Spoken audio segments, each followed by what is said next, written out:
News 8.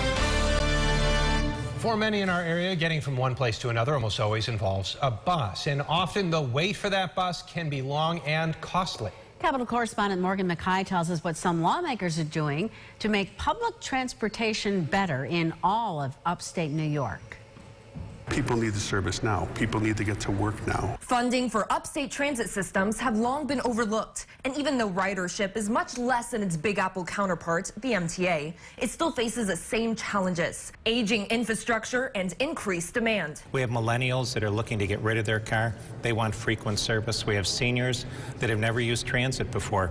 They want to stay in their homes, so they're looking for us to serve areas we haven't had to serve before. In Rochester, Bill Carpenter says spotty service is keeping employers from hiring people. Maybe a second shift job. We don't have service late for where they need to go.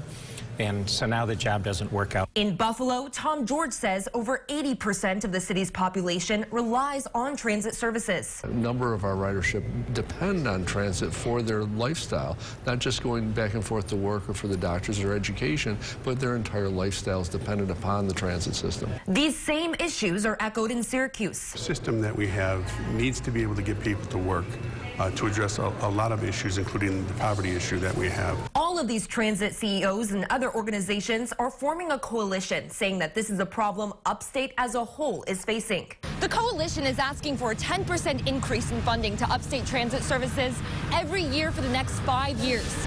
With this money, they say they'll increase routes and cut wait times to just 15 minutes. However, this also comes at a time when Republicans and even some Democrats are calling for a permanent cap on 2% spending. But the group is saying that this investment is worth it. I think there's a resolve to commit our state to being truly a leader in economic development. That's how we're positioning transportation in upstate New York, part of the Economic Development Initiative. Reporting from the Capitol, I'm Morgan Mackay.